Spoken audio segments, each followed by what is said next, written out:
everybody, and welcome back to the SMITE Masters land. We're done with our first two best of ones to get these teams seeded out. For now, will be the big matchups here, the best of threes, to see who's going to move on and who is going to go home. And all of us thanks to our friends over at Alienware for sponsoring us here in the SPL yet again. Make sure that you go check out Alienware on their social media on Instagram and Twitter at Alienware and see what our pros are playing on here. These Aurora Ryzen 10 desktops. Make sure that they have the top-of-the-line machines in order to be out here and playing on the best of the season, the best of the games out here. And once again, we got the Wardens going to be coming up here. Now they are going to be facing off against a new team now. It's going to be the Gilded Gladiators, another NA versus EU matchup to kick off our best of threes. My name is J-Mac. I got Mifflin joining me here on the desk. Get ready to jump into this one. Good games between both these teams. I'm expecting maybe a lot of similarities as far as their drafts are concerned, but also probably some differences now that we're in the best of three matchups. Yeah, you're going to have some more time to make adaptations against your opposition. If you've got a problem child, if you would, in Game 1, you can address that very easily in Game 2, gather more data, and potentially move on to a Game 3 situation. But you say maybe a neck-and-neck match. Is that fair to say? That's what you're expecting? Yeah, I'd say so here. I mean, this is a Gladiators team that took down the #1 NA team this time around. Now they're going up against technically a lower-seeded NA, so maybe even more favorability towards them. Who knows on that? Taking a look at the bracket, though. As you can see, our first matchups are already done. The Gilded Gladiators found a win over the #1 North American seed there with the Eldritch Hounds. Then the Wardens got their win over the Highland Ravens just a moment ago. And now we jump into our best of threes between these teams. The winners of those sets are now facing off, and the losers will face off beyond there, and that'll be an elimination matchup here.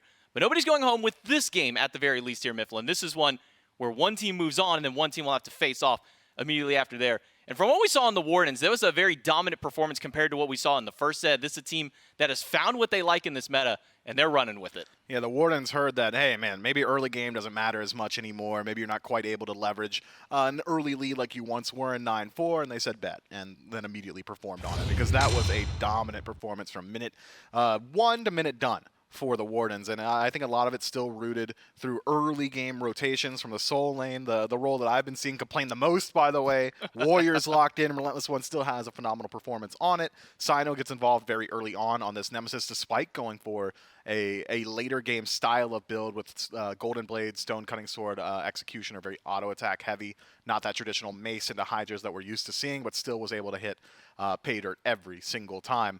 The Kaolin Wardens are a squad that have been doing this, though. This is exactly how they have always played. It's either we dominate in the early game or maybe it fizzles a little bit. So I am curious to see how the pacing of this next set is going to go. If the Kaolin Wardens have their way, they would love 2 very quick 20-minute games. And I think the man on your screen here, Griff, is probably the one to keep your eyes out for the Kaolin Wardens. Picked up this Jing Wei, who's been argued as maybe one of, if not the top gods in the game right now in this meta, had a strong performance on it, and really just showed what happens when you can get crit and lifesteal and attack speed and just hold your ground in W key up against enemy teams and pump those auto attacks in. But going up against the Gilded Gladiators, in their matchup there was a much closer race for at least the first 15-20 minutes of the game. Kind of the one thing that was really keeping the Gladiators in the game, though, was their play around the objectives, or maybe the lack of play around the objective from the enemy team, because they were out-securing things like Krakens or anything else that was coming out of their opposition. Yeah, I'm not sure the Gladiators can rely on that same style of play to win them the game. The Wardens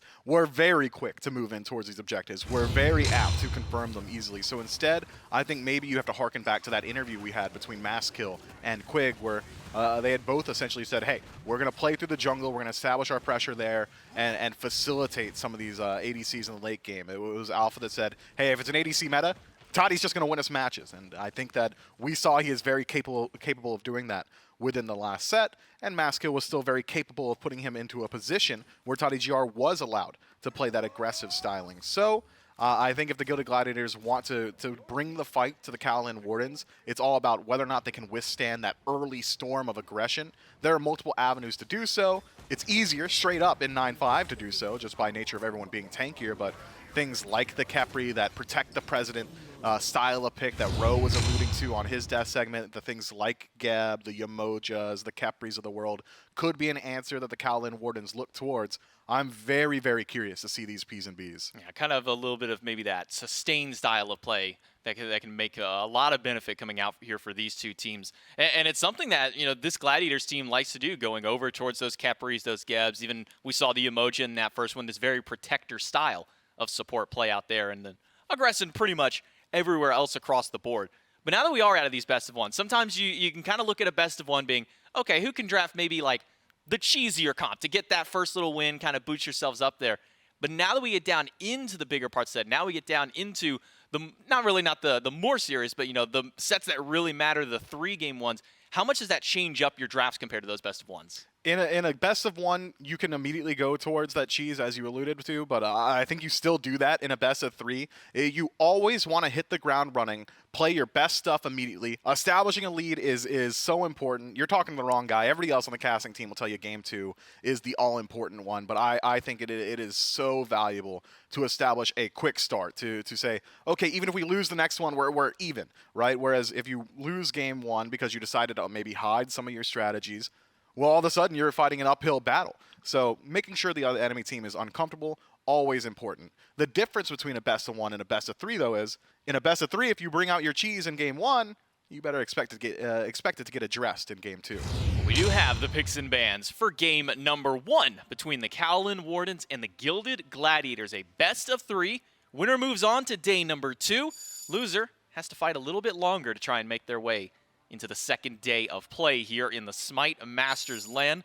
The first gods being banned away, Kleena and Cabrakan. Maybe a little surprising, kind of still seeing the Cabrakan, though, with a lot of the tankiness out there, and maybe even so with his passive has been making him a very prevalent god. And Cabrakan's just a pick that I think Sino is very apt to go towards, and the Gladiators just are not willing to deal with that, and also seem to have taken note from the last match. Jingwei banned out as well. The Gladiators certainly doing their homework, so the Wardens will have to bring something different than what we saw in their last set, or if you even can call it a set, in their best of 1. We do see as well Yamoja and Khepri, which you were talking about earlier, how annoying Khepri could be in this kind of meta, in this style of play. We've been seeing a lot of Khepri all throughout Phase 1, both in the SPL and the SCC, so seeing him banned away, maybe no surprise.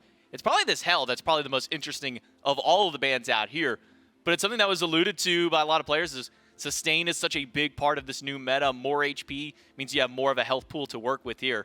So she'll be taken away right off the gate here. Baron Samedi was a popular pick in the first set, but it won't be the one here. The Kaolin Wardens lock in Amaterasu instead. Yeah, Relentless One has a great performance on it.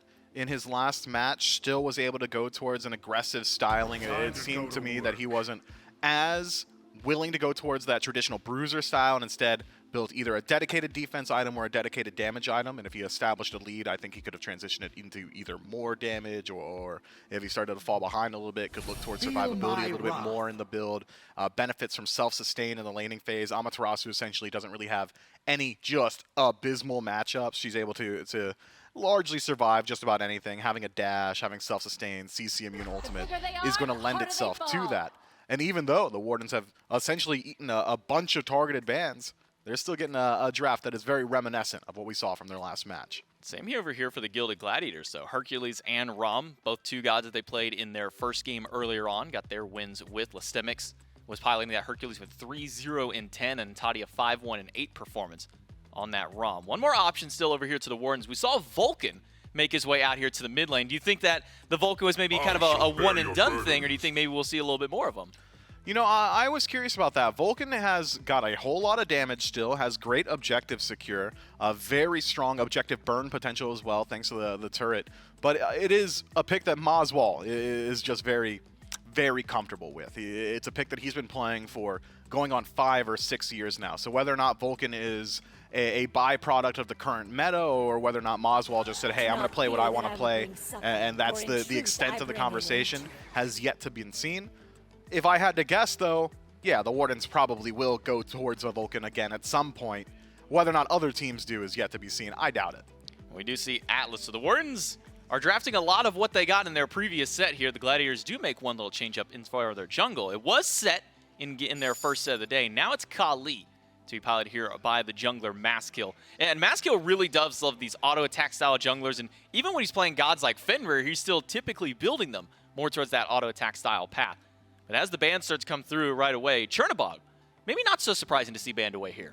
No. Anytime you see a Hunter banned, I'm okay with it. I am another student of Polar Bear Michael's tier list, all right? That guy put every Hunter at minimum in like A tier, mostly in Summon SS, okay? So I am of a similar mind to him, and, well, it seems to me that the the Gilded Gladiators are also practitioners of that style of play and will not be lining up against Chernobog this time around. The Kaolin pick, something that you highlight, I think definitely worth having a discussion about because she is just incredibly strong right now. I think with kin size and the meta as it is, Kaolin already utilizing that itemization in previous patches can continue to do so, but only getting stronger now by nature of how this meta is starting to round out in the early phases. So I think Kaolin probably just an upgrade from the set. We do see Geb banned away by the Wardens. Another shot at the support here, so making Rotwin dig a little bit deeper into his God Pool here. Unless they're throwing us for a loop and this Hercules is going to the support all along. But alongside the Geb, it'll be a Merlin and then the Thoth on the other side. So a little bit of a look at the mid lane, which we've seen probably the most change-ups so far. I mean, we saw the Vulcan and the Raijin in the previous set and started to see a little bit of diversity over there into that mid pool. So if you're the Gladiators here, do you wait on picking up your mid laner or do you try and snap lock that now? I am interested in seeing that. It seems like Sodos wants to get his immediately, and Poseidon has been a pick that has been consistently valued at the SEC level of play. We've even seen some of the tweets from the pros saying, hey, if I'm not playing a Hunter or if I'm not playing Poseidon, I'm probably just not playing from some of our mid laners. So Poseidon locked in for the Gladiators.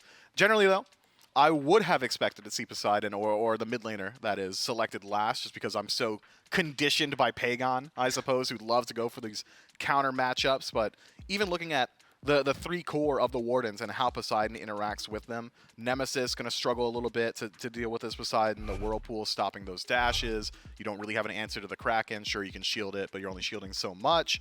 Atlas as well doesn't have a traditional leap.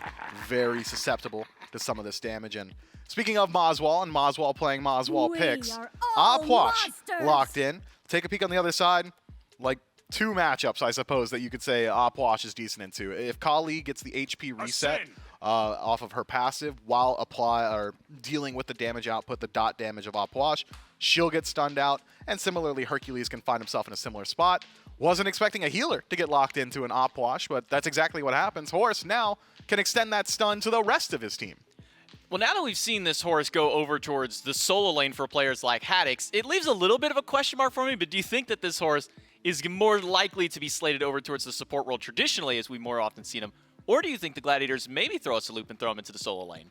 Oh, man. I'm trying to think of which one of these two I would rather have line up against the Amaterasu. Hercules should be able to match up some of that sustain, as will the Horus, but I think Hercules probably benefits a little bit more so just from healing himself. I would likely choose to send Hercules over towards that lane, have your Horus be a facilitator elsewhere on the map, but that's the boring answer. Regardless, I'm sticking with it, though. Okay. Boring answer. Maybe the question then goes, which of those would you rather have in that mid 3v3? You're squaring up against the Opwash. Both of them obviously had their own forms of sustain, but which one would maybe be the better choice to kind of throw over there and deal with him when it comes to these team fights? The Horus, I think, still, because Fracture is just a great gap closer, knock-up lockdown for an already immobile mage that doesn't really have any self-peel options. The heal from Horus generally going to be used as an escape tool, so you're not overly concerned about that stun potential from Opwash either. If we're talking about ease of engagement towards Opwash, I would give a little bit of credo over towards the Horus again. In global presence, can't argue against that. Now looking kind of down these rosters as we see the full scope of where these teams and where these players are going to be kind of lining out here, is there one draft? We've been going to these 30-plus minute games now on average is kind of that expectation. Is there one draft that kind of has a little bit more favoritism towards that stage? I really like the Gladiators draft again. Just having consistent auto attackers on your team. A Kali who is going to scale very well come late game. We've seen now what Rom is capable of doing and how well he utilizes the kin size Silver Branch style of build. So if I had to pick one, I'm probably favoring the Gladiators, but that comes with an asterisk because I really do just think the Kaolin Wardens dominate the early phases of the game, and that could largely mitigate the main strengths of the Gladiators draft. Well, we do see Opwash coming in kind of for the first time in a while, a Moswall special. We only got to see him, I think, maybe one time, maybe two last year in the SPL. We'll see how his debut here in Season 9 on this 9.5 patch can kind of handle out. Are the Wardens going to be able to take game number 1? Are the Gladiators going to be able to find a sneaky pick here in this set between the NA and EU matchups between these two guys? Who's going to take game number 1? Let's jump right in and find out. Another EU versus NA clash here in our first best of 3 of the tournament. And this one a promotional. match. The winner of this best of 3 moves on to the next group. The loser drops down, plays on later today.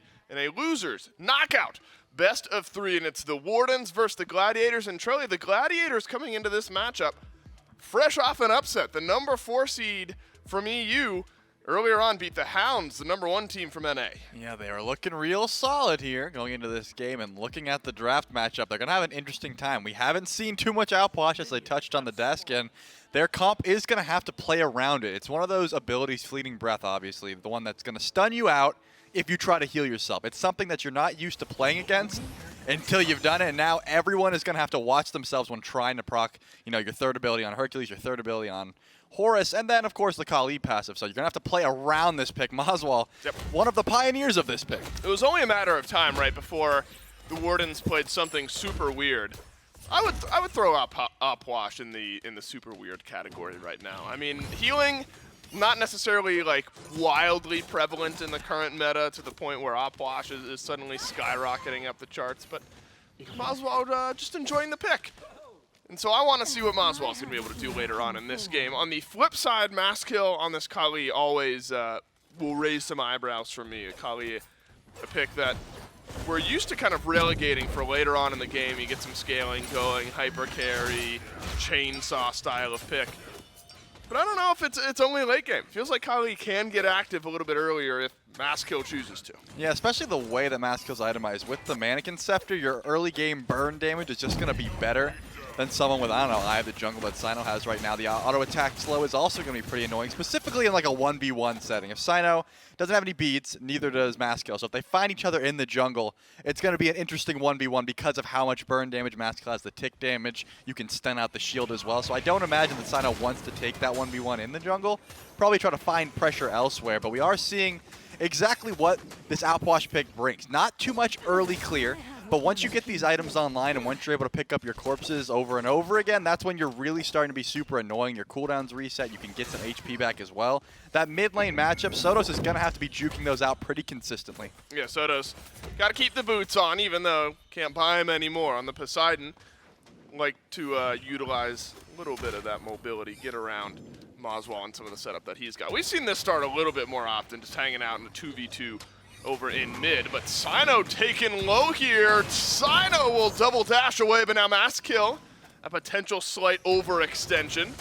And both junglers, Trelly, taken low, but both junglers able to stay on the map. Yeah, it's just going to take a little bit longer to clear these waves, so both these junglers have to get into melee range to do so. They're both going to be taking a fair bit of poke at any point in the game when they want to clear those waves. Now, though, probably going more towards those buffs and looking at future ganks at the moment. Duo lane has been brawling, and Toddy is going to have to use that dash, but no one really in sight to capitalize on that. No, not just yet. Gino and Griff, a fun duo lane, I think, to pair together. Atlas was reserved for just a handful of players throughout our first phase of the SPL. Maybe even the same for Charybdis once available again, of course, for picks. The two of them paired together is certainly unique, but I want to look at Charybdis specifically, Trelly, and the ability to kind of get out of some of these initiations, run away from Mass Kill, disengage from some of these fights. Might not have the time to do so depending, or might not have time to talk about it depending on what these junglers choose to do. Looks like Relentless one, though, taking some poke. We'll stay on the map. No blue buff to invade just yet. But I digress. I do think Griff and this Charybdis have some playmaking potential as the game goes on. Yeah, I just think right now safe ADCs seem to be very prevalent. Obviously, Jingwei is very highly prioritized. If that's taken away, Charybdis is going to be right there in the same conversation. Very safe. You have a get out of jail free card with your dash. So anytime you just want to immune damage and run back to your tower, you can do so. Farm up until late game, get your money arrow online, and then you can start farming up and just try to get these items. And that's really what both of these ADCs want to do. Toddy, though, on the Rama, same sort of style. You can go up into the sky, stall, but it looks like a Kraken maybe coming here. Ooh, Sino gobbled up by damage, but one dash will nearly be enough. The second won't make its way onto the map, and at some point here, First Blood will arrive, and it is Mass Kill striking pay dirt in 4 minutes. I got to give Rotwin credit there, keeping Sino in combat. That blink was ready But once that gust of wind hit, he put it in combat once again. The chase down was good, and then Maskill is able to clean up that first blood. So Sino saying a little bit too long. Obviously, there's a lot of damage on the map. When there is a Kraken available at level 5, you got to watch out. No beads available. You're going to eat the full brunt of that damage. I'm trying to remember. It was literally just our last game where I think Relentless one went Golden Blade, Sino went Golden Blade, and then the enemy jungler also went Golden Blade. Could be a similar start here for Sino and Maskill. Sino's got to be careful. He'll see Rotwin from around the corner. Maskill will be able to drop this blue buff just fine. And so the unfortunate fallout from an early first blood is that Maskill has the 1 level advantage, can rotate through and drop the enemy team's blue buff. Yeah, you're going to be able to confirm all sorts of camps with that Golden Blade. It's just faster clear time. You can clear the wave faster. Relentless one will build into that Golden Blade as well as Maskill. Sino still doesn't have the gold for it, but going to flip the script and go for a stone-cutting sword. So going to be a different style. You don't really want to be clearing the camps too much. This is more for damage onto characters, and you're trying to give yourself some of those protections that you're stealing away. Stone-cutting just going to help the boxing match. We've already seen Maskill with this Mannequin Scepter. It's going to be slowing that attack speed. Sino probably wanting to stay away from that 1v1 still and find ganks elsewhere. Keep his eyes elsewhere on the map. Now in the mid lane, looks like we might have some mirrored builds as well. Obviously different starter items for both of the mid laners, but a Warlock staff for Maswal. Sotos hasn't been able to go back to base, but I imagine in just a moment we'll see what he ends up upgrading that to. So a little bit of stacking for Maswal to get his feet underneath him here in this lane. And then same for Sotos as well here, Trelly. So for a while, the stacking item was reserved to Hunters, but at least here in game 1 of this set, it appears that both mid laners see some value in those Warlock staff. Yeah, I think just with any bit of extra HP, trying to survive the burst of your opposition, you don't want to get full just 100 to 0'd by a Kraken, and a Corpse Explosion will do the same thing to Soto. So both of them putting some recognition on the amount of burst they have. Of course, Chin Size is still going to shred through that, Soul Reaver, that sort of thing, but right now, those items aren't online, and you're trying to just stay back, get these stacks as quickly as possible right now, obviously, because Soto stayed a little bit longer in the lane and didn't back. Maswal will have a little bit of a lead stacking this item, but it's one of, if not the biggest stacking item in the game, so they'll be working on that one for quite some time. Has been some pressure in mid, but now it finds its way to duo. My goodness, that is just Sino running down Toddy. Can't even make it to the skies, and the Kaolin Wardens able to answer back with a kill. Suddenly, though, Gino being chased out a bit by Sotos and Rotwin. The Kraken goes down, just the same as the blue buff does for Listimics on an invade. So a little action kind of finds its way across the map all at once. Yeah, Gino does have the beads and did have to use them there with all the lockdown and, again, the big burst from the Kraken. You have to make sure you're not locked down in one place for too long, but now you're a little bit more exposed to that gank. Gino has quite a long cooldown on those beads, but since Sino got that, hold that thought. Oh, we're still fighting, and it's Sino who is blinked on. He'll be able to double dash away. Rotwin utilizing the ultimate to disengage from this fight as well. Sino nearly goes down. Just enough survivability with the shield. And Sino will remain on the map. And I do think that kind of segues into an interesting conversation, Trolley, and it's the mobility of a Horus. And we've already talked how the Gilded Gladiators have brought kind of this in-your-face, aggressive play style to EU.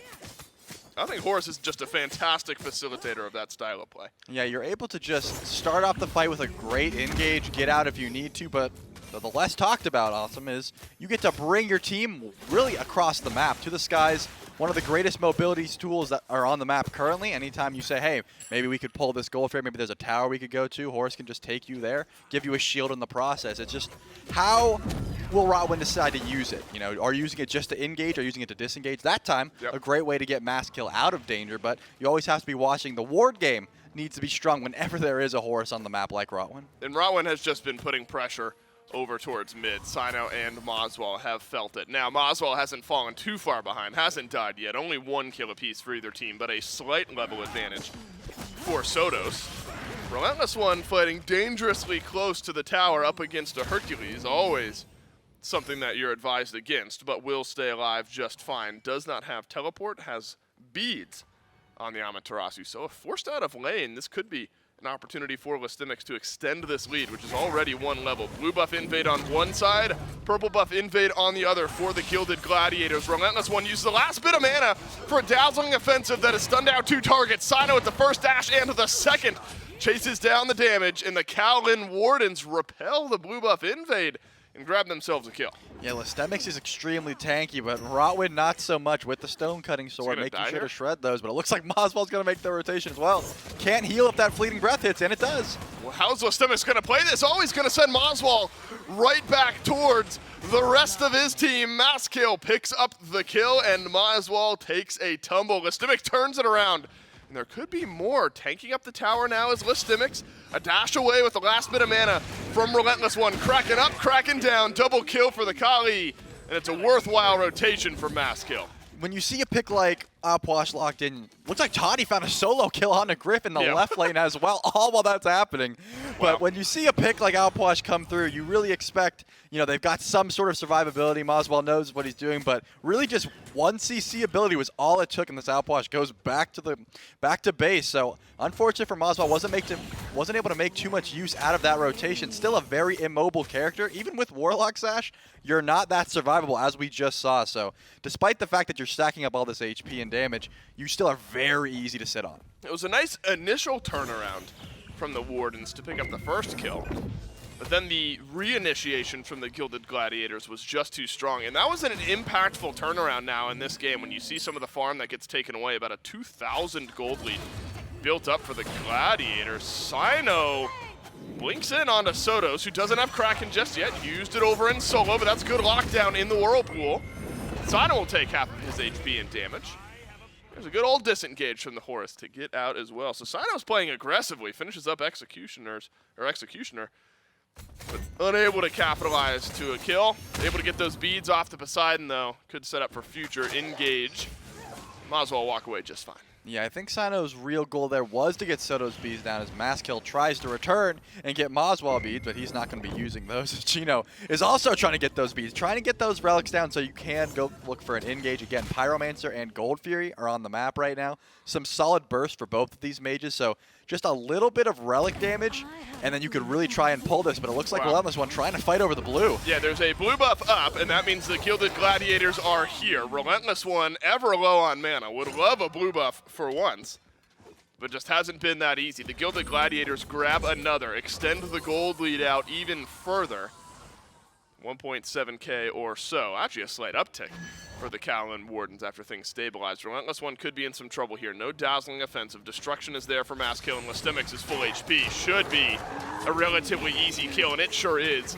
And how about the jungle start for the Gilded Gladiators? You want your Kali to come online at some point, but 4-0 in the first 12 minutes is a dream start for the Gladiators. Yeah, now the hasten is going to be finished as well, so Maskill can really chase down anyone at the map. Probably working on a chin size here shortly, and that's usually like the two items you really want on Kali towards the later stage of the game. They're going to be finished about 15 minutes or so, and that's really going to be difficult to deal with. We already touched on the fact that Moswell is pretty easy to sit on. Once you're able to shred through all that HP he's been building on a Kali that really has no sort of counter matchup at the moment, it's going to be super difficult to survive. But it looks like the Kaolin Wardens, they recognize this, and they're just going to pull Gold Fury. And Gold Fury is going down somewhat quickly. Toddy up to the sky, sends the snipes down, and will not steal it. That was close, though.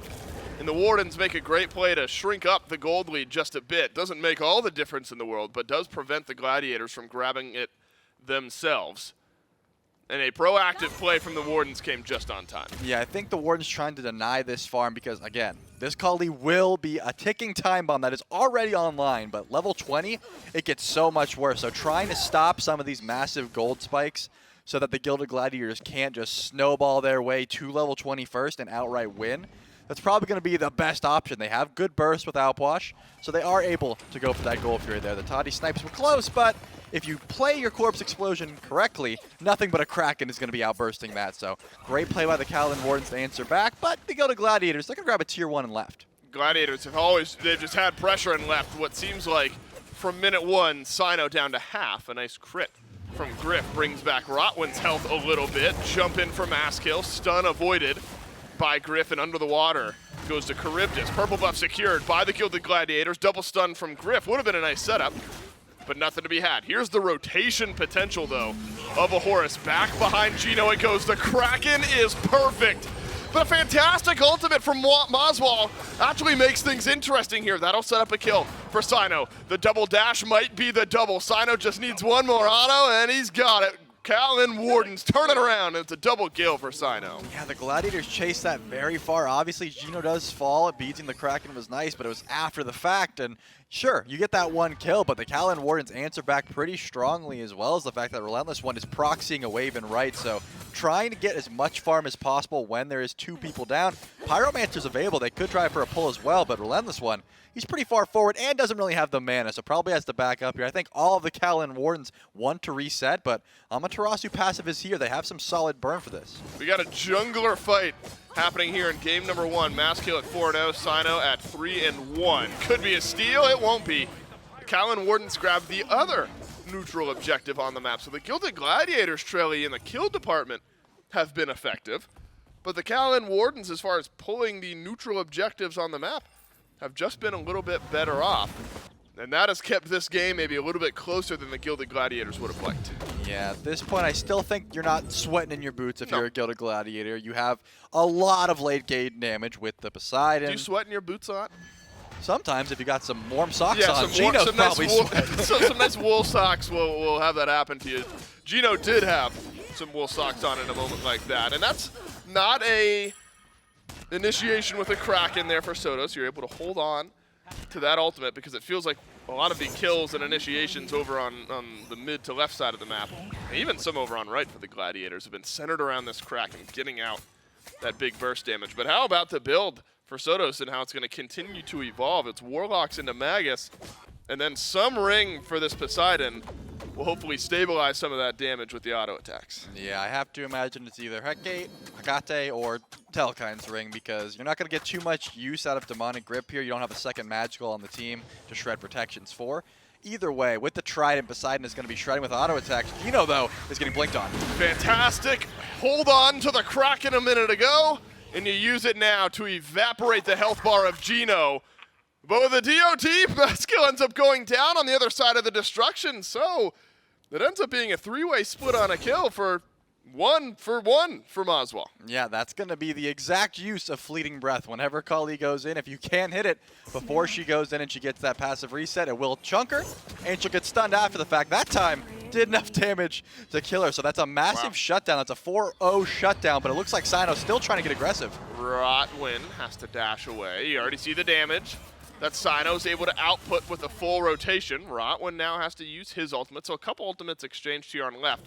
But the Wardens want to put pressure on this tier 1 tower, knock it down, even up the map state over on left. And Griff needed it. Just a moment ago, Griff a little bit further behind, but how about the comeback now for the Kaolin Wardens? We're over 2,000 gold and 3,000 experience behind, but have now played the objectives, played the fights effectively, and bring things back to even.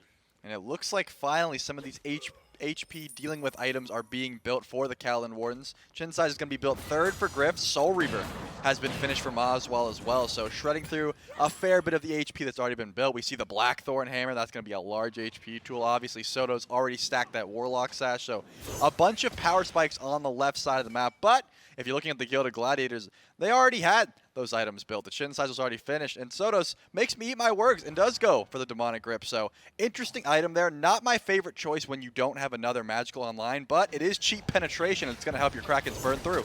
Gino picks up a Heart Ward, so you might need some of that penetration. Rotwin stunned. Sino will end up getting the kill, but he trades out his life for it. Toddy makes it a 1-for-1 initiation. Kraken is down, though. Maswell still has his ultimate, so as far as mid lane zone control ultimates go, the Kaolin Wardens have the advantage. Now, limited objective secure for the Gilded Gladiators as well. The pull brings Gino right to the forefront. The Primal Fury reset at half HP. The mass kill will wander on away. The Kaolin Wardens want to show some face here if they can, and that's slowed down the Gladiators. Yeah, the Gilded Gladiators really aren't able to pull this Gold Fury unless someone CCs Maswell. Looks like Maskill will go and stop the Trebuchet in mid, while no one goes for the Primal Fury. Lots of shredding happening at the moment. Relentless One is trying to defend, but I don't think this Trebuchet will be able to survive. So great job stopping that. Still, though, that Primal Fury, they pushed them both at the same time during that I Gold was going to Fury. bring this up. I was hoping at some point we would see this, where a team they build up their obelisk a couple of times, and then they just let the Trebuchet go, both of them, all of them at some point, and that's exactly what the Wardens do here. Results in a tower on right.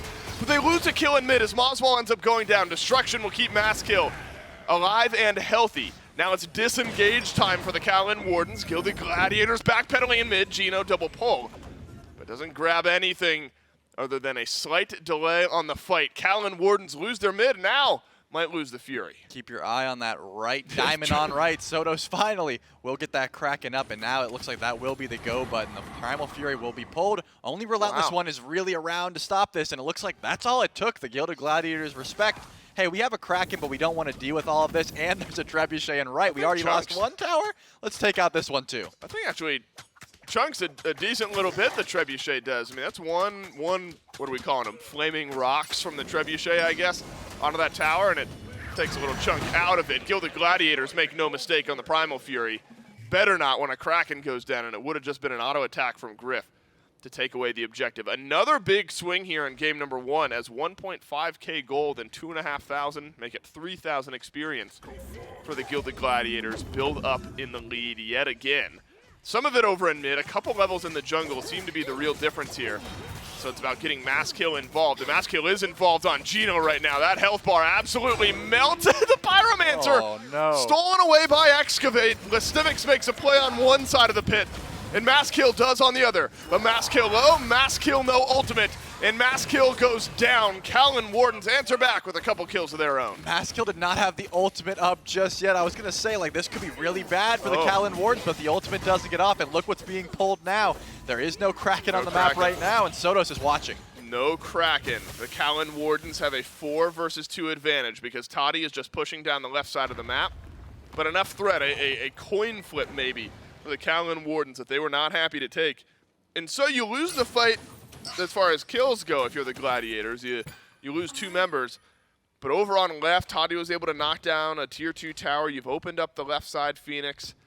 Gilded Gladiators able to play their numbers, play the map pretty well. Yeah, I mean, it was fine for the Kaolin Wardens, but the Gilded Gladiators, I think they got so much more off that. The tier 2 tower and left is going to be pretty massive. They didn't lose FG, and Masskill holds on to the ultimate. Unless the Kaolin Wardens burn this down, and it looks like they're going to. And stole the Pyromancer. Almost forgot about that. Listimix sends the boulder right down Main Street. Fire Giant, though, burning. Fire Giant low. Fire Giant secured by the Kaolin Wardens. Rotwin, full-on disengaged Kraken. Finds a whole lot of nothing, and the Kaolin Wardens now able to push forward effectively. Griff from range has the first. Now backpedaling away from Toddy, though, who's in an awkward spot in this fight. Both ADCs trying to initiate, but you've got to play your advantages where they lie, and Sino's got one. Masskill's got another, and now both junglers the ones getting involved. Masskill doesn't have Blink available, will fall down, and Sino cleans up the last, so this will be the DSI tier 2, and right is going to be going down very quickly, and this is probably going to be Phoenix, and they've got plenty of time. It's just going to be Rotwin. Yeah, just going to be Rotwin up in 10 seconds. You're going to see how much easier life is when you can siege these tanky Phoenixes without anyone back on defense. Because this is not going to be the quickest objective to go down. It takes a little bit of time here. Because there's maybe another meta, though there are still 3 towers still on the map, where you're wondering if you've got enough time to even push further into the base of the Gilded Gladiators. But the Kaolin Wardens will take the Phoenix, as difficult as those can be to siege nowadays, and take the lead right back from the Gilded Gladiators. The ebbs and flows on just one fight. Yeah, I think if Griff somehow survived that gank from Masskill and was able to help them with the Phoenix, then sure, they might have been able to go for the end there. But with no real auto attack shred onto that, Sino just wasn't doing enough. It took so long for them to get the Phoenix. They're going to answer back with the worst Phoenix to have if you are going to complain about getting a Phoenix. And now they get to go and spend their gold. 3K on the side of the Kaolin Wardens, but still some tier 2 towers on the map to clean up. With this Fire Giant, they have plenty of time. Of course, not having it on Griff is going to hurt a little bit, but the rest of your team is going to be able to use that buff pretty effectively, and you can still answer back. This is really when these upgraded starter items should be coming through here. You're going to get a lot of gold if you are able to get both these tier 2 towers. We'll have to see if the Gilded Gladiators form a defense or if they just roll over and let these towers go because they don't want to risk losing any more. Yeah, do you think the decision tree of defending tier 2s, Phoenixes, things like that have now changed with the towers being a little bit more effective and the Phoenixes being a little bit more tanky? Do you imagine we see teams more willing to defend maybe their tier 2 towers and put up a stronger defense around Phoenix's, given how the game has changed? I think it's definitely a smart call to try and defend them. Right now, though, with your right side Phoenix completely gone, if the Kaolin Wardens just sort of waited out for someone to back up, I don't think you want to take a 5v4 in FG even with these tier 2 towers on your side. With Phoenix, however, that could be a different story. It looks like they will just be clearing the wave here, but Rawin could look to find some CC. Rawin does dash forward, makes Sino and Relentless One think twice. That'll leave a relatively exposed tier 2 tower over on left. Mass Kill will just take the dazzling offensive. Gino around behind. And it was an ultimate from Relentless One just to buy some space. A tier 1, or rather a tier 2 in left and a tier 2 in mid. Both go down. And it looks like the Kaolin Wardens will back themselves away to the Oni Fury. 3 exposed Phoenixes, one of them already gone, and now you're going to have an Oni Fury confirmed by the Kaolin Wardens. 40 seconds or so left on the FG buff Trelly. The Gilded Gladiators, as you've mentioned, are going to be able to clear out that fire wave on the right side. But with how flip-floppy this game has been based on just team fights, I don't know. Gilded Gladiators might feel confident to step forward and contest the Fire Giant. Yeah, we've already touched on the fact that the right side Phoenix that they did lose is not going to be that big of an issue to defend. It's right there next to FG, so they could easily send over Mass Kill or Sotos to just clear it very quickly, run over to FG to help out if they need be. So there's not going to be any sort of numbers advantage. It's really just going to be in the gold department. Mass Kill, though, does tick over to level 20 and finish that Mannequin Mace. That's going to help out on this burn damage onto pretty much anyone he decides to go on. We've already seen Moswell getting pretty shredded down very quickly, so the upgraded shell that Moswell has is going to help out a little bit, but still it's going to be so much damage coming from this Kaolin. You really have to watch out and try and peel out your mid laner in these late game FG fights. I imagine they're not going to be afraid to defend this Fire Giant, but you just have to pick your targets effectively. Yeah, at this point you're not afraid because you think your base is going to go down. You're afraid because of the way the Kaolin Wardens have been fighting in their last couple of team fights. At the moment, I'm surprised and you're happy if you're the Wardens with the way that this game has turned around for Griff, because if you think about earlier, Toddy on this ROM was just fine over there in that duo lane. Split pushing even, knocking down the first tower of the game, getting a tier 2 just a few moments ago.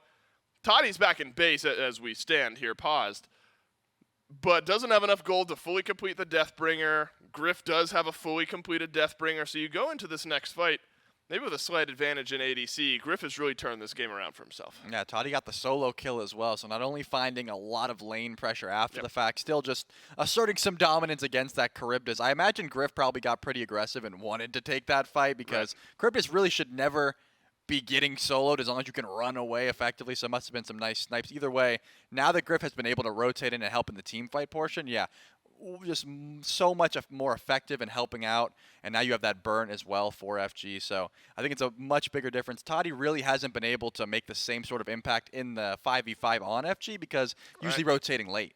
Yeah, it's been a lot of split pushing, late rotations, things like that.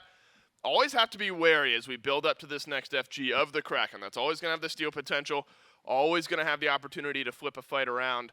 What's been your take on the opposite side of the mid lane, though, so far? What have you seen from the Opwash? Has Moswell surprised you? Have you seen anything? Nothing to write home about? What's your grade so far? I mean, I got to be honest. I feel like what Moswell has been doing could have been done with 10 different other mages. Any other god. Yeah, the one thing that I will say is the fleeting breath kill onto mass kill with the passive. That could have only ever been done by Nuwa, I suppose, ulting after the fact, trying to kill someone from a distance after destruction pops. Besides that, I haven't seen too much value out of this Outwash pick, but big AoE anti-heal can't be slept on into a matchup with all of these healings. So there are some things that we're not seeing that are going into effect here, but besides that, you just have to watch out for the Outwash ultimate and sort of play around that. That's really your only contention point right now if you're the Gilded Gladiators. Yeah, big AoE anti-heal is never a bad thing. Pyromancer will be chipped away at by the Kaolin Wardens. If you're the Gilded Gladiators, no chance you're throwing this game away for that objective, as the Fire Giant will be close to respawning.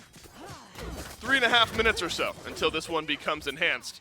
Doubt we wait that long. The Kaolin Wardens chomping at the bit. You can see how aggressive their positioning is here, pushing back the Gilded Gladiators. We haven't seen the mobility of this Horus come out to play, except for maybe very early on as far as the ultimate goes. Oh, you might not be able to see it, because that is a melted 2 members of the Gilded Gladiators before the fight even begins.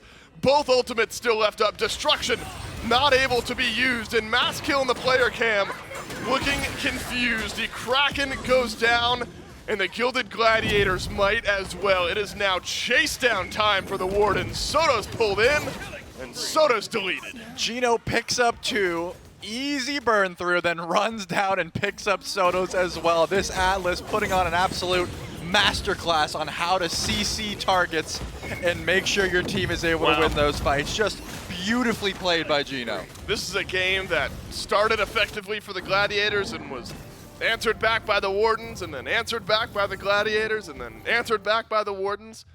And that was the last answer back. The Wardens start to run away with it after that first FG. Didn't even need a second FG, just needed a great initiation. And I was sort of hinting at it there just prior to Rotwin getting absolutely deleted. Yeah. Didn't see much of the Horus ultimate mobility, setting up fights, setting up engages. I thought we might see something there around the FG. That's just clean team fighting from the Kaolin Wardens. Yeah, it seemed like Masskill blinked in, Rotwin dashed to him and was about to CC, and then Gino just goes, hey guys, and just picks him up into the outflash. Both of them die, and at that point, what do you do? You just gotta run back to base. That was a dream, and then that was a good use of Masval's ultimate there on the outflash. Finally got to see some burst damage out of all of that. A back and forth game number 1. We're not done yet though. This one, a best of 3. Can the Gilded Gladiators bounce back? Find out in game 2 coming up next.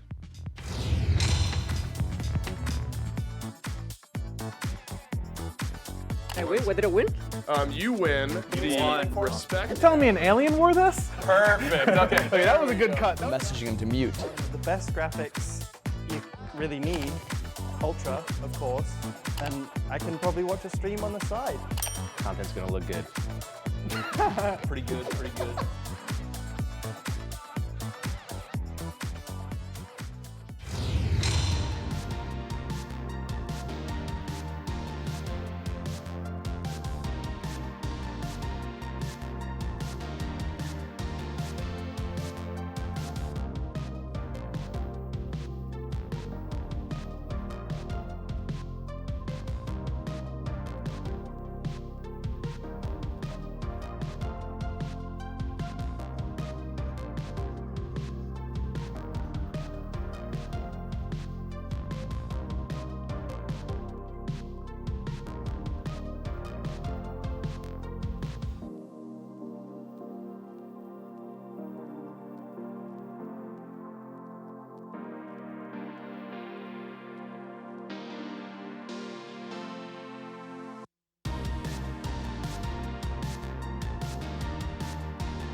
Hey, thanks for that Prime Gaming sub. We see you.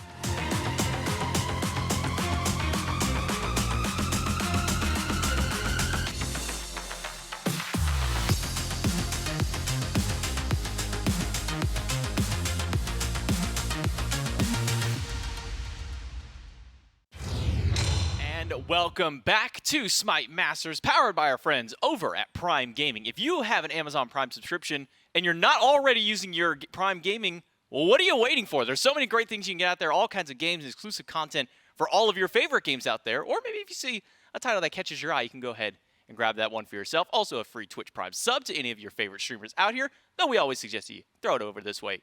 Maybe help us out and get yourself some really cool emotes out there that we do offer on the channel. But not only that, if you, like I said, if you're not a member of Prime already, there's tons of great things. Free shipping with all of your orders, movie, books, groceries. I didn't even realize that you could buy groceries on Amazon at this time. All that plus more with Prime Gaming. So make sure you pick that one up there. Thanks to our friend over at Amazon for being the Prime Gaming, for powering us here on Season 9 of the SPL. It's J-Mac and Mifflin back here. The Kaolin Wardens and Gladiators. Game number 1 was a close one at the start. The Gladiators were able to find some really early picks. Masskill was able to be a really nice lead for himself. When it came down to these team fights, the Kaolin Wardens was the ones who were able to rally behind each other. So a couple of notes that you have to take from this match. One, don't believe the pro propaganda because Warriors are picked very early in this drafting phase, and both Warriors do incredibly well. And two, whatever Rowe says, if he thinks one team's going to do well, he thinks the other isn't, go the opposite because he's yet to be right, and he's already practicing his caster's curse. Said that once the Gilded Gladiators had established their lead, it was pretty likely that they would be able to win. And it simply was not the case. It was great objective play from the Kaolin Wardens that bring them back to an even state at around this 21-minute mark, and then immediately afterward, establish a lead, pick up the least valuable Phoenix, but a Phoenix nonetheless. You won't catch me complaining about that just about ever. And by the time the Wardens were able to put themselves 3, 4, 5,000 gold in the lead, there really wasn't much fight back from the Gilded Gladiators. I think that the Gladiators can glean some pretty important information from this match, though, and it's likely you don't want Maswal having as great a game as he did on a pick that is as unsafe as he was in this op wash. Maybe try and commit a little bit more dive his way. Yeah, that little play right there was criminal, that Gino was able to pick up 2 people, not just get, the pull back, but physically pick up 2 different people and throw them into the clutches of Maswal and Sino right after that one, effectively ending that game and putting the Wardens on the board with their first one of this best-of-3 set. So there's still a chance for the Gladiators to make their comeback in this one. It is a 3-game set, and they can now have to take the full distance in order to try and win this one and move on to the promotional and move into day number 2. Otherwise, they're going to have a little bit of a longer trek to get there. Maswal topping the damage charts at the end there, 20k there for the Opwash. Relentless one right behind him at about 19,500 on the Amaterasu. But I think that's a good point to bring up is the fact that the Warriors are being picked so early on this draft. I mean, we've been hearing nonstop, seeing the tier list and everything of how good Hunters are, how good a couple of Mages are here and there. But these 2 teams really are trying to lock in these frontliners. Yeah, and this is twice now the Relentless one has just run the map on this Amaterasu. So now you've got 2 bits of data for the Gilded Gladiators to say, hey, maybe we just don't want to play against that one. So I think it is pretty highly likely that we see an Amaterasu ban. Maybe you want to limit a little bit what Sino's been able to do, but if you limit Sino, can you really, even if you are tossing a ban towards Nemesis, you got to concern yourself with just the breadth of his god pool, man. He is just so capable of playing just about anything you want. So I think the Gilded Gladiators find themselves in a very difficult position in that, hey, if we can't just target out what the Wardens are doing, and instead you have to look inward and try and improve your own play, maybe we could see the Gladiators try and reprise the completely new style of draft, try and do something completely different and catch the Wardens off guard. Maybe so. I mean, we did see quite a few of the same picks between these 2 teams from their, kind of mirroring their previous sets out here. And it seems that the Wardens have been able to find a little bit more success, so at least here in game number 1 up against the Gilded Gladiators here. But a lot of flexibility between all of these players onto the roster. I mean, Maswal, we know where his god pool can go. When we've seen the Hell band away, that's always an option that he can go back to if that does manage to make it out there. Obviously, we saw the Alpoish, the Zeus is one that he was going back to a lot. So Moswell is always one to keep your eye on as well. If you're this Gilded Gladiators team, I think, talking with Maskill about how much he talks about being, one of the center points for his team. And it was very interesting even hearing during his interview, very self-critical of himself, not quite performing up to the level that he expected out here. Maybe we see a little bit of a breakout here in the set from him. Yeah, another direct quote from Maskill. This guy is just a character, man. When we were doing the roundtable, he said, yeah, jungle's my worst role, which is why I play it, because I like to challenge myself. Wow.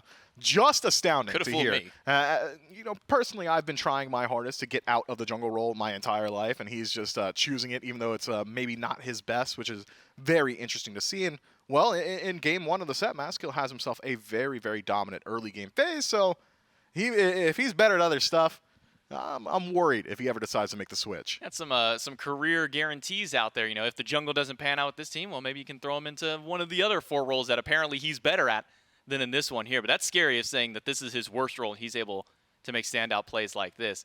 But for game number 2, maybe a bit of a mental reset for this team. You get a good early game, you get the ball going early on, but now it's managed of making it translate into that mid game and then over towards the late game. As we hop into picks and bans for game number 2, we'll see what adjustments get made by these teams. You're making the call out for maybe an Amaterasu ban. Do you think that's one of really kind of the only big problems that you need to take away from this Wardens team? Well, no. We'll easily take away. Yeah, I think that the Amaterasu has looked so good for Relentless One that you might as well see if he's got something at that same caliber of play, whereas from these other guys, Moswell can just go towards something like a Zeus or some of these other standard mages. Sino is going to play anything in the Assassin, Mage, or Warrior tab. Maybe not the Assassin tab. He's more apt to go towards something else. Instead, though, it is an Assassin ban from the Gladiators, not concerning themselves with the Amaterasu, which maybe they should have, because the Wardens take it first yet again. We are just going to see a mirror here with the Gladiators as well, picking up Hercules for their first one. So it was that Nem, the Jingwei, and the Kabrakan. And the same 3 bans from the Wardens as their previous game, Kleena, Khepri, and Yamoja. But the same top 3 as far as the picks are concerned for both of these teams. But a new one to pop out here, going away from the Nemesis. How do you feel about the Mercury? I think Mercury is just so valuable right now. With Golden Blade back in the meta, he benefits not only from being able to clear the jungle a lot faster now with those cleave auto attacks, but also Mercury inherently just synergizes very well with items that give you a large boost of movement speed. Golden Blade, one of the largest you can pick up with that 10%, just really works well with his passive to make sure when he does decide to initiate with the Sonic Boom, with the dash, that he's first auto afterward, might just be able to remove some of these guys from the map, especially with the relative value of crit as well. Mercury can go towards things like the Rage, can go in towards the Envenomed Deathbringer, find massive value there. But with that said, kin size plus crit seems to be the meta for some of these hunters. If this Mercury decides to pick up crit for himself, could hurt his own ADC, as the Gladiators will likely look towards things like the Spectral. We see this Poseidon locked in one more time. Saw some success earlier in the day. That last game, maybe not so much. We've been seeing a couple of different build paths. We've seen the Doom Orb start. We saw the Warlock stuff start. Kind of going into the ring. Didn't really see a whole lot of value there in that last game. Do you think that the mid laner here, Sotos for the Gladiators, does change up that build path coming into game 2? I am a massive fan of Warlocks, like, off rip. I think that item is so strong right now, incredibly slept on, massive infusion of power, great survivability boon with the HP, but most importantly, and some people seem to forget about this, now has percent penetration on it as well. So first item, I think he can keep with the Warlock staff, but I would like to see maybe like a Doom Orb or something along those lines to help him out with mobility. One of the main strengths of Poseidon is his ability to rotate throughout the entirety of the map and almost act as a pseudo secondary jungler for his team. We didn't get to see a whole lot of that from Poseidon in game 1, so I'm hoping to see that in game 2. We do see 2 bans taken away here by the Wardens that were the 2 picks the Gladiators had to round out their draft. The Kali and the Horus taken out. And then the Opwash and Chernabog. So we do see a low respect thrown towards Moswell there on the side of the Wardens. Gladiators will pick up Nox. You've been seeing very famously go over towards that duo lane, but it got hovered here.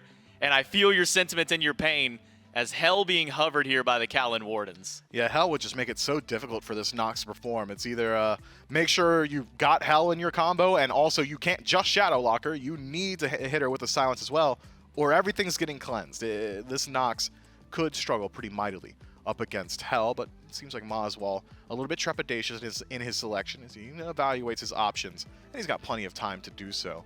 Looking at the core of both of these teams now, the three-man core of Amaterasu, Mercury, and Atlas, kind of tells me that objectives are going to burn very quickly come late game once Amaterasu and Mercury are both working on it. The passive of Ama and just the strength of Mercury will make Gold Furies, Pyromancers, Fire Giants very easy to shut down. No great confirmation just yet, and if Hell is locked in, you still don't have the greatest confirmation for your squad, so curious to see how the Wardens round out their draft, whereas the Gladiators, on the other hand, have got a composition that is very good in the team fight.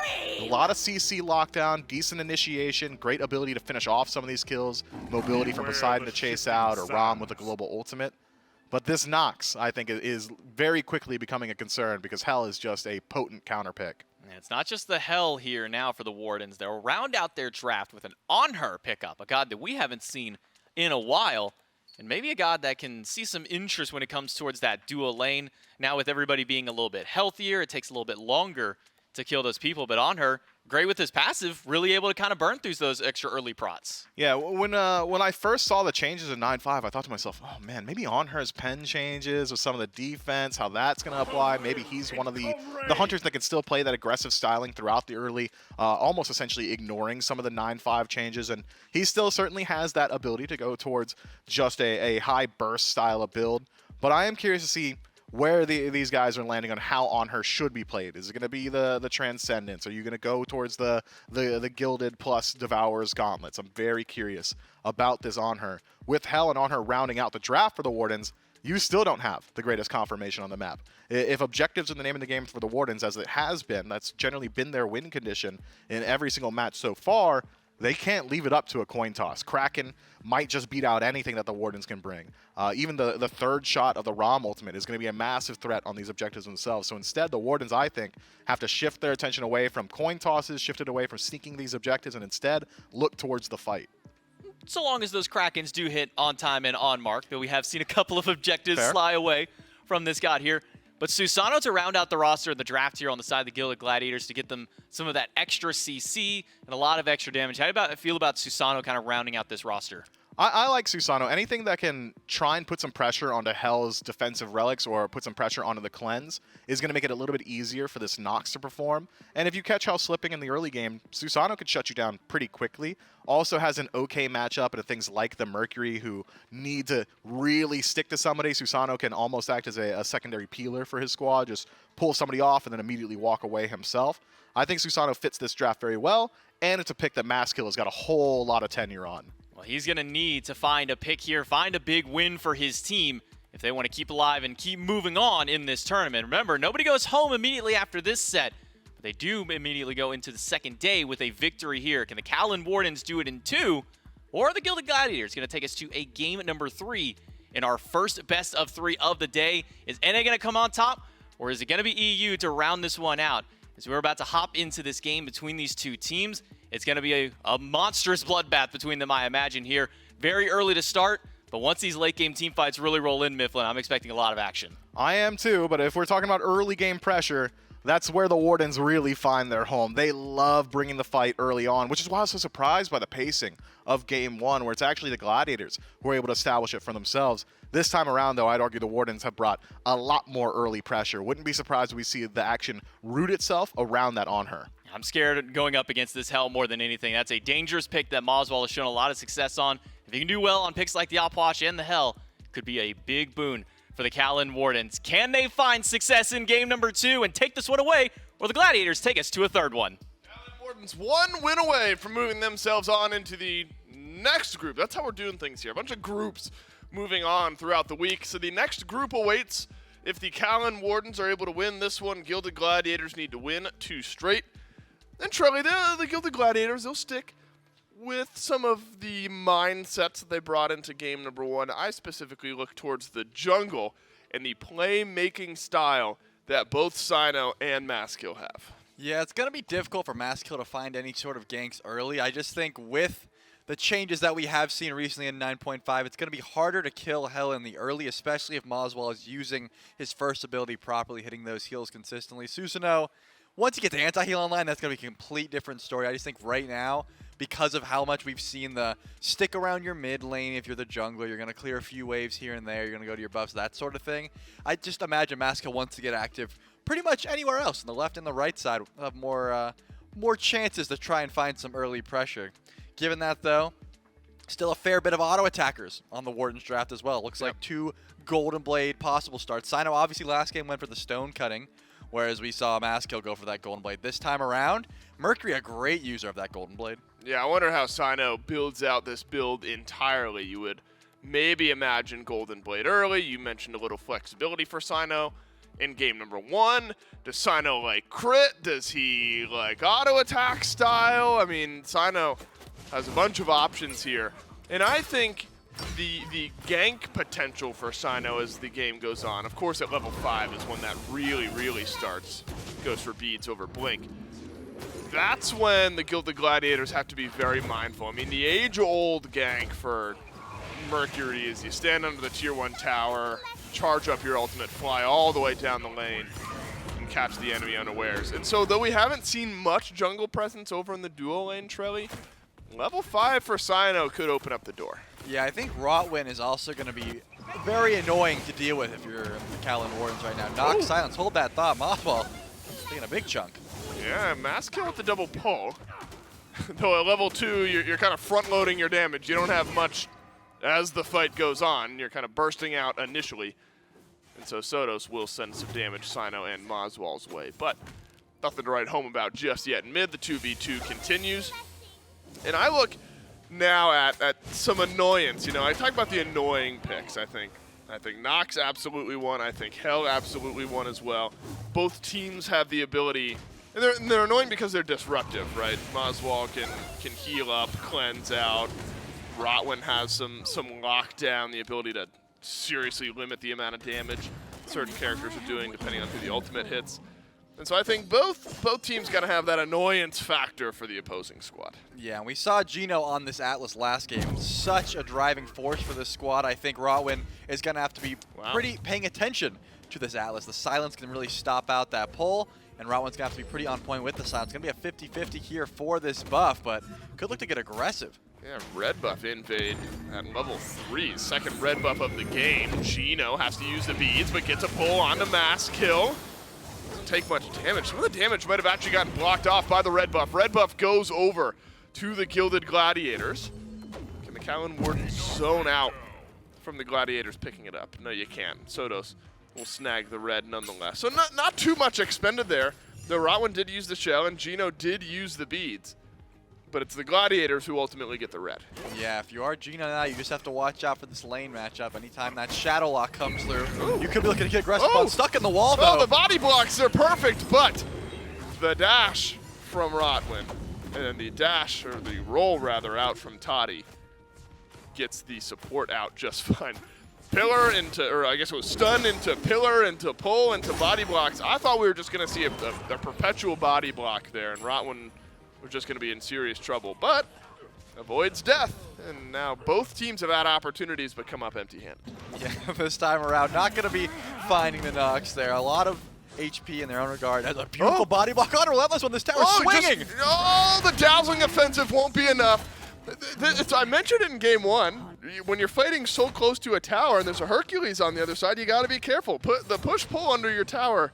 Trelly, I'm relatively new to SMITE, just a few years in, but that still feels like one of the storied combos and one of the storied places you don't want to stand in lane. No, you're definitely right. It's me and my friends have a saying when you're against Hercules, like he does 2 things. He pulls and then he pushes. Right. And you're falling for that, but to Listemix's credit, beautiful body blocks underneath that tower. Relentless One lives that 9 out of 10 times unless that extra tower shot comes through, which Listemix body blocked perfectly. So great play, but now Moswall could be in some trouble. Moswall is in trouble. Teleport in, available for mass kill. And Sino doesn't have ult, but does have a kill. So I have a good idea of what happened over here on left. And it looks like Mercury just catches the duo lane of the Gilded Gladiators by surprise, and Rotwin will end up tumbling, unable to reach level 5, and Sino is Golden Blade start, doesn't matter, able to get an early kill. Yeah, that sonic boom from down low underneath that tier 1 tower. It's gotten to the point where sometimes when there's a Mercury on the map, you want to ward behind your tier 1 tower just in case, or behind the enemy tier 1 tower, I should say, because you want to know when that's coming. You want to always have your beads available. But we see Rotwin had the shell, no ult. If that sonic boom connects, all sorts of CC to follow up there. So have to watch out when your beads is down.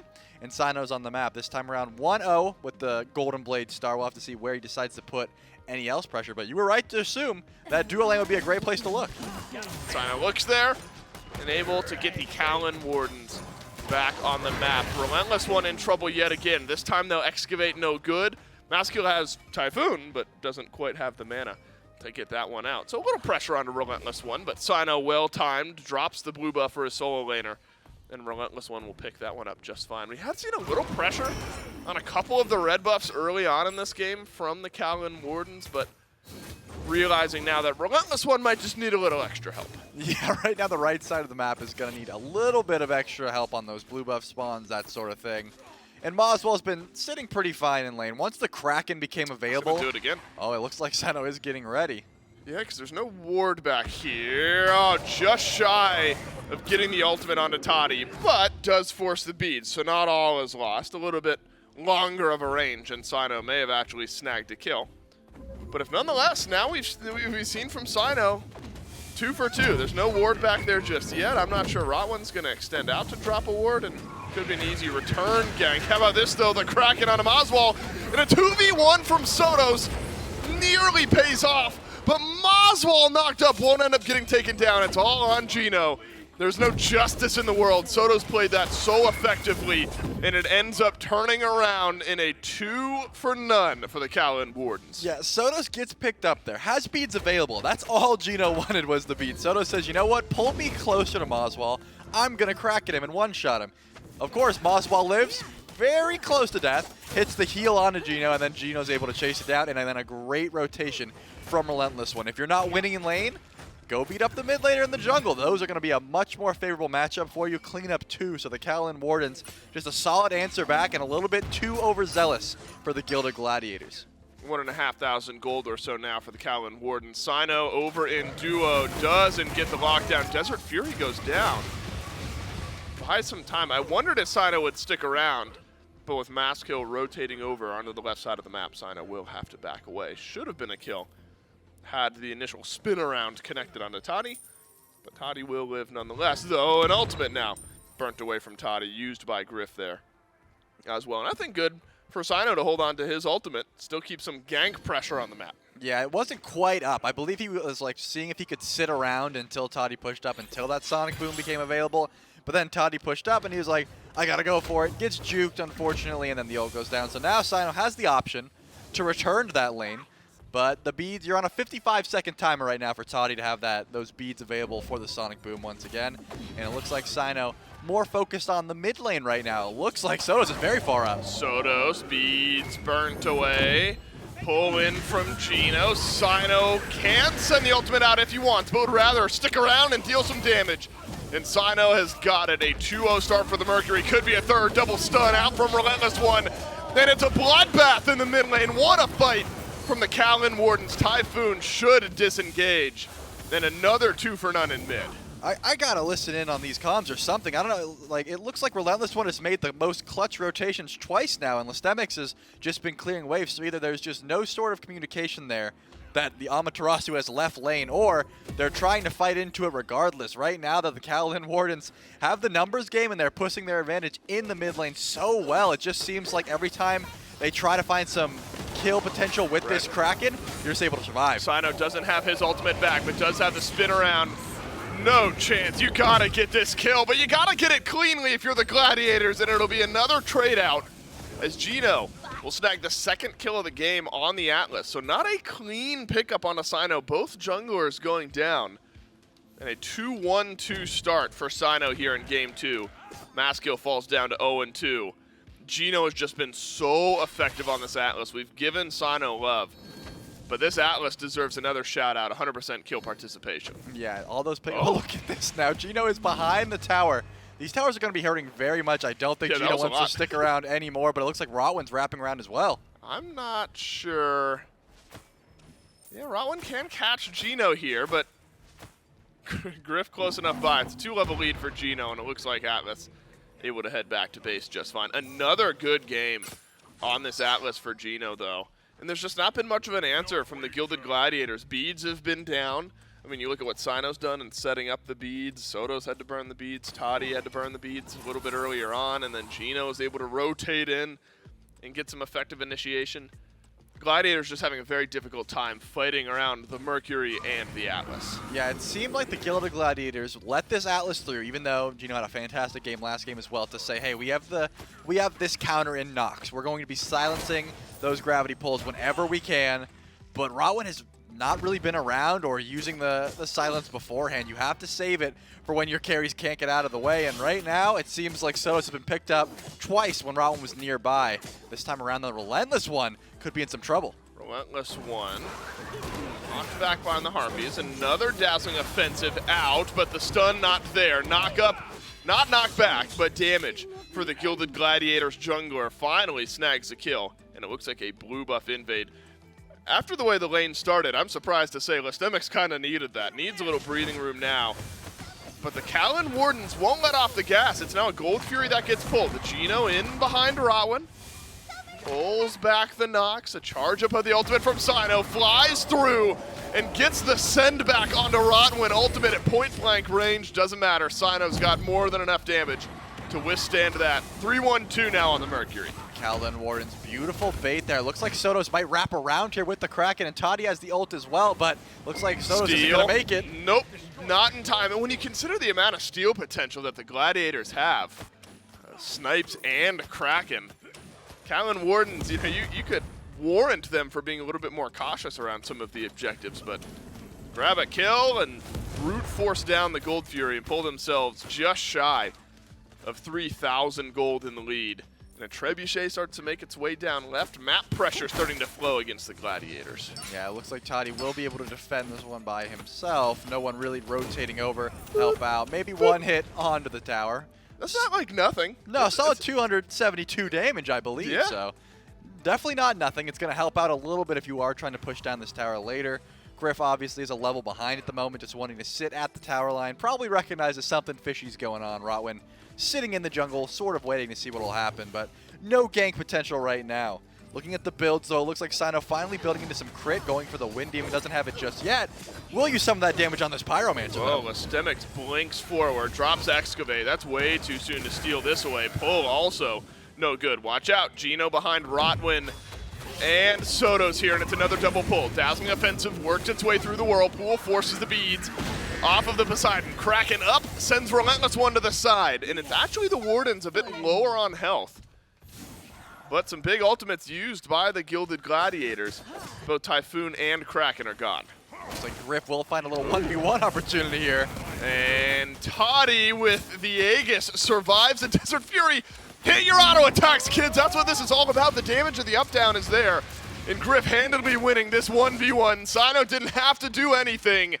And Griff picks up a solo kill. If Sino got the kill there with Major Look, I would have been very upset. Stealing that mass kill, though, is going to be in some trouble, and he's definitely going to fall as well. Beautiful pickup by Gino. Sonic Boom is still available, and they're behind the tower right now. Trelly, we've seen these styles of games before from this Kaolin Wardens team. They are absolutely relentless. And that's not just a play on words for their solo laner. I mean, this is the style of team that will keep running you down, and they've got a great composition to do that. I mean, you look at what Gino can do, just walk at you. Sino with a Sonic Boom chases you. Relentless one with Dazzling Offensive. The style of game that the Kaolin Wardens want to be playing is exactly what their comp is built for. Yeah, they may have the Relentless 1, but right now they've got the Relentless 5 heading for right. this Pyromancer. We've already That was touched so much on better than what I did. You just one-up me. I make a crap pun on Brian. You totally one-up me, Trevor. That's unreal. I figure you alley-ooped me, if anything. You get All right, the fair assist enough. for that. All right, we'll look at it that way. Yeah. I'll say I alley-ooped you here, because otherwise I'm going to be feeling real sad about the way that one went. Kaolin Wardens not sad about the way that this game has gone, though. Gilded Gladiators might be looking at an elimination match later on today if this result holds. There has at least been a closing of the gap in solo. Listimix is caught back up, but in every other category, the Kaolin Wardens far and away ahead. 2 levels at least everywhere else, and then 3 in support. It's going to be a long, difficult road to get back into this game if you're the Gladiators. Yeah, and if you're looking at the builds, Moswell has gone for the Breastplate of Valor into what I can only assume is that Ethereal Staff, so a very tanky hell at that. You usually want to focus down the healers. Right now, the Relentless one will use the ult, and that should be the end of this. Should be. Actually sticks around for the stun because Sino hits a 3-man ultimate, and now the Kaolin Wardens can rally around their jungler. Kraken gets Sino low and gets the shutdown. A nice start to the fight for the Gilded Gladiators. Double Typhoon on the back end keeps things slow. Blink away from Listimix. A silence out from Rotwin as well, but the Kaolin Wardens insatiable chasing down their targets. Relentless one will finish off the support. Maskill on the disengage. Listimix, the last one to stick around. There's just not enough damage to finish off these kills, and both hunters hanging out, pushing down their lanes. Yeah, Griff, though, has made the rotation to mid. He could come over here towards Maskill. The one has been used, but it looks like Griff, one Impale could do it, but the Jet Stream's going to be enough to slip away. Toddy just trying to get some farm, take down those towers as quickly as possible. You get the tier 1 and left, but there's a tier 2 as well. Is it going to happen again? Oh, no, I don't even know if Excavate hit. It would have happened again. Relentless one playing with fire just a bit. But an effective fight for the Kaolin Wardens. 2-for-1 trade. Nearly get the tier 2 in mid.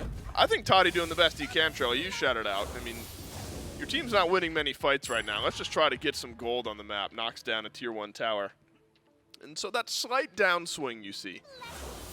Decent map play from the Gilded Gladiators hunter. Oni Fury is about to spawn, and I'm not sure the Gilded Gladiators are at a point with how strong they are or not to really put up a big contest for this. Yeah, it looks like maybe an ult steal from Rotwin, the Night Terror, could be a possibility. Not too much damage build for this Nox, though, so it's not really a 50-50, but the Kaolin Wardens recognize, hey, we don't have to 50-50 this either, even though it's a bit of a weighted coin in that regard. We can just back up. We still have some gold to spend anyway, so not wanting to risk that on an Oni Fury nonetheless. One of the more valuable Furies when a Fire Giant could be in contention. Now, when everyone's grouped up, they're going to go for this. Yeah, we'll risk it when everyone is here. Toddy, my goodness, that burnt quickly, didn't it? Toddy didn't even get a chance to get up and look for a steal, and I think smart from the Gilded Gladiators. Again, keeping pressure on the map where you can get it. Tier 1 tower knocked down on right, and at least mitigating some of the gold lead building up for the Kaolin Wardens. Now, we haven't seen this style of play all that much. A gank from the left side of the lane. It's good that Sino didn't ult. I was going to say, Griff definitely blocked that ult. Face planted into the pillar. Doesn't end up mattering, though.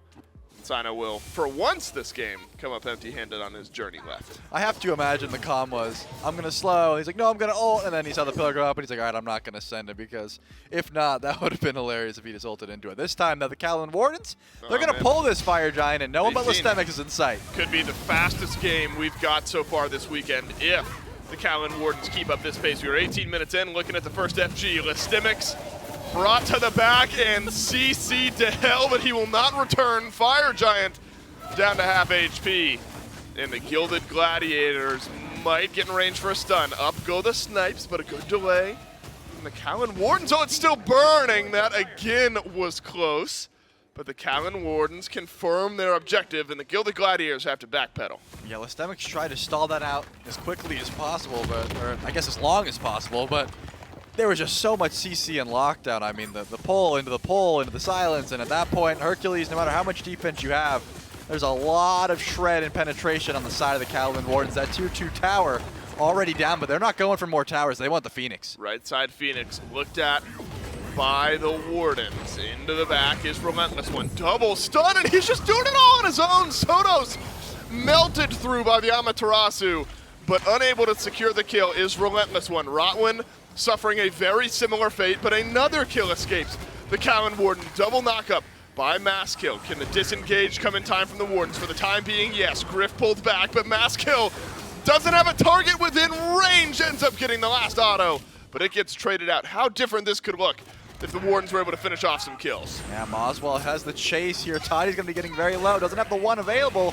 and they're so close to well. Yeah, and again they get back, but Moswell finishes off the kill onto Toddy. No chance you're finishing the game right now. And the Kaolin Wardens knock down the Phoenix, knock down a couple of kills. They lose Griff, though. That's the big loss.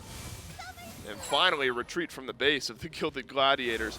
There were a couple kills that escaped in like red HP there for the Kaolin Wardens. Could have called for maybe an earlier Phoenix, an earlier rotation out, but the Gilded Gladiators put up a fight.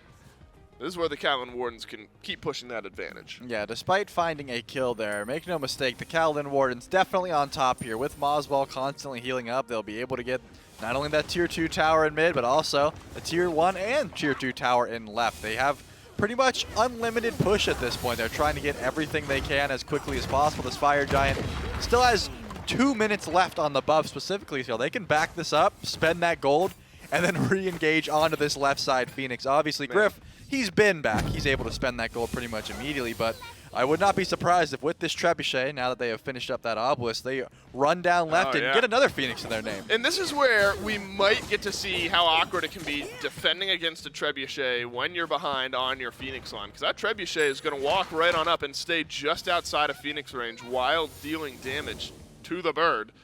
And the Gilded Gladiators will have to step out at some point to try to slow that down. Emperor's Armor for Gino could help on the siege here as well.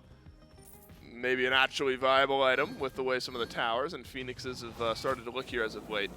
The Kaolin Wardens will indeed start to put their pressure on left. I will say, it looks like at the rate it's going, the Treb may not make it there. It's not going to run. It may not It's make so it slow. there in time. It's only about the halfway point here, as Sino might have a grab already. Sino locked in place, though. Uh-oh, as Sino made a bad play. The pillar does block off the jungler this time, and the Gilded Gladiators grab an opening kill. The reinitiation should happen now. If you're the Gilded Gladiators, you got down a priority target, but you don't want to extend outside of your Phoenix line. Griff is trolling. There's no way, man. That's finally face-planted, that's the right? second time that we've seen a possible block. That time it did block right into the Kraken. Sino had the ult, was trying to charge it up, but when you're looking at a pillar, there's no way you can go for it. So the Trebuchet, finally, the fifth man. Finally made its way here, and it's not going to do anything. Yeah, the sixth man, I guess, finally makes its way, but it's been essentially bailed at this point. The Gold Fury will spawn in here, so a small win. The Fire Giant buff is going to peter off here in about 12 seconds or so. So not the left Phoenix that they wanted, and it looks like the right Phoenix actually will spawn back in at this point. So they won't even have that extra fire wave to help them when they go for this FG. The Gilded Gladiators, despite going down a lot of gold, siege a pretty solid defense there, probably feeling a little bit more confident going into this FG. But was that the Gilded Gladiators having anything to say about it, or was it Sino overextending and then Griff blocking him off?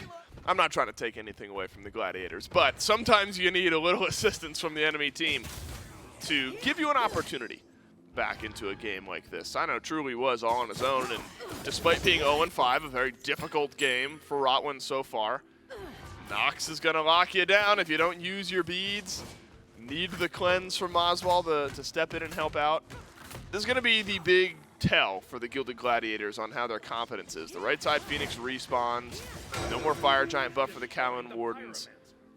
Looks like stepping out and defending not an option. They're in left, yeah. 3 members of the Gladiators on left. Yeah, I would have figured with their right side Phoenix spawning at this point, they could siege a pretty solid defense, but with the Emperor's armor, they're just going to run it down left. Someone, and it looks like Relentless One, will be backing to make sure that Phoenix doesn't go down, but actually stop the back.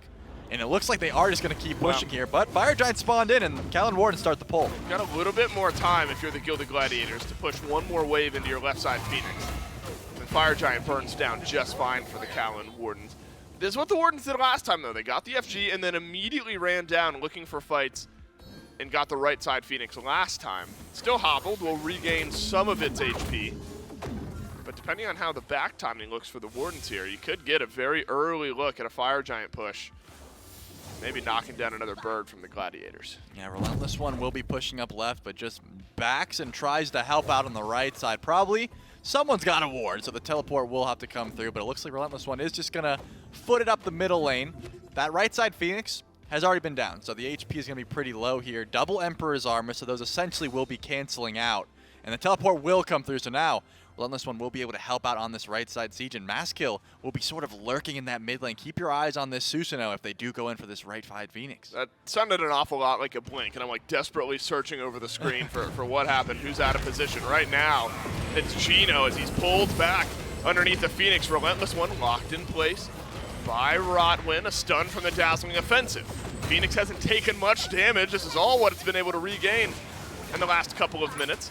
And so a good start to a defense here from the Gilded Gladiators. Relentless One locked in place yet again. Cleanse out from Moswell helps out.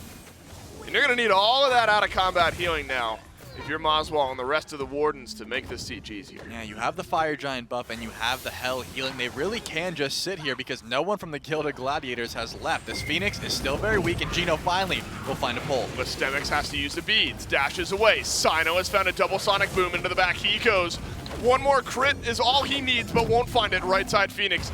It falls. Gino now chasing down Sotos, chasing down Rotwin back into the fountain. Go a few members of the Gilded Gladiators to regain that HP. It's a brilliant pullback in from Gino. And the setup yet again comes from the Atlas. They don't really have too many team fight ultimates to try and send this. I don't think the shots from Toddy are going to be doing too much. It looks like mid-Phoenix will be the new target now for the Kaolin Wardens, and still, Maskill is lurking on the side. Wardens one fight away from moving on to the next group here in SMITE Masters. One more kill away maybe, and Sotos will crumble as well. Toddy gets a kill on a Gino. Finally, for the first time this game, Gino dies, but it does not matter because the Titan will die as well, and the Kaolin Wardens, they will take this set 2-0. And it looks like once again, after playing with their food for a little bit, Gino just setting up the whole team with these pulls. I mean, once you see these pulls into the engage, then you have the man advantage. That seems to be the go button for all these fights, just playing so solidly on this Atlas pick. This is why we are seeing it so highly contested. Getting your ADC ahead has always been the name of the game, so picking a solid support to do so seems to be the way to go. I think the Gladiators caught the Hounds a bit by surprise with a unique playstyle earlier on today. And then I think the Wardens did a bit of that to the Gladiators here in this 2-0 set. Sino just so aggressive out of that jungle.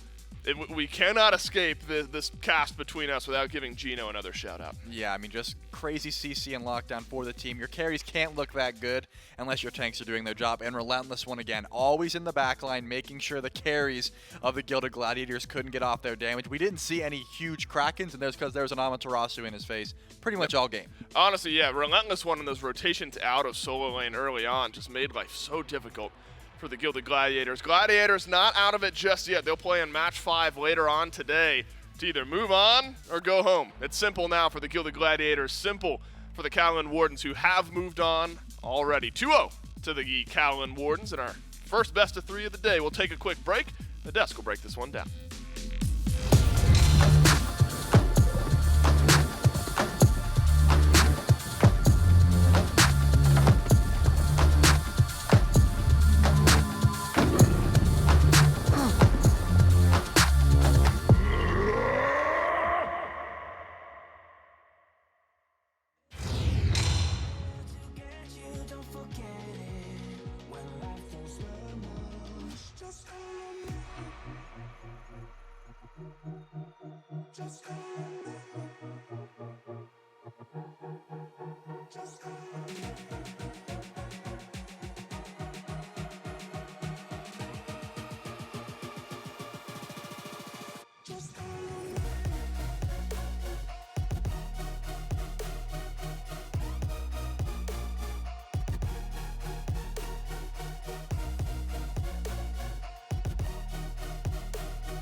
You're stronger now than you ever been. You gotta leave now, it's time to catch the wind. You will climb up high and look through the clouds. And when you're feeling low, I know you'll bounce back. Oh, and just remember, I will be there for you, baby. Remember, there's nothing out there to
I'm not here for you to blow your one and only chance.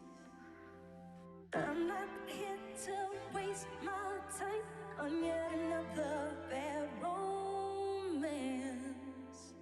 Now I got hopes for us tonight, for this here thing to turn out right. So from the start, let's get this one thing clear. You should know you're looking at a self-made woman. You should know I got nothing for free in this life. None of us can know what's coming. So if you wanna be with me, baby, can't you see? You gotta make room for a self-made woman like me. You gotta make room for a self-made woman like me. Gotta make room for a self-made woman.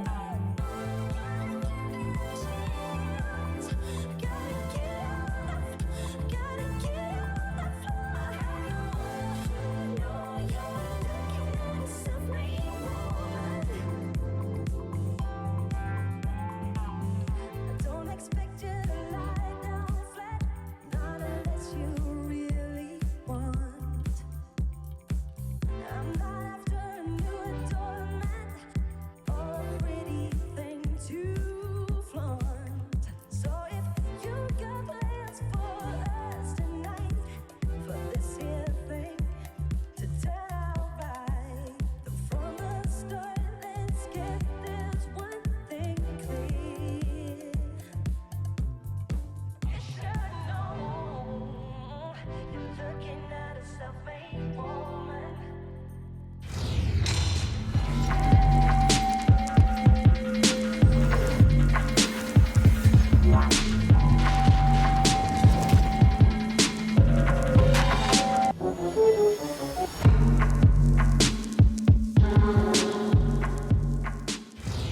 Our first best of three matchup of the day, it goes the way of North America. The Kaolin Wardens find a 2-0 victory over the Gilded Gladiators, and what was already a convincing Game 1 win by them, it was repeated maybe even more drastically here in Game number 2. The Kaolin Wardens, a dominant performance to say the very least, to find a win up over the Gilded Gladiators. J-Mac, I got Mifflin here. Tell me, break down the remainder of this one, but I mean, the healing late game, disgusting, not fun to go up against. The damage and the CC lockdown that this Kaolin Wardens team also had, also not fun to go up against. Yeah, the Kaolin Wardens just hate intrigue. They didn't even allow the early game to be up for debate. The Gladiators in Game 1 were at least able to get the ball rolling for themselves. In Game 2, the Wardens made the adaptations that they needed to keep it convincing the entirety of the match. The only thing that built any intrigue was the guy on your screen right now.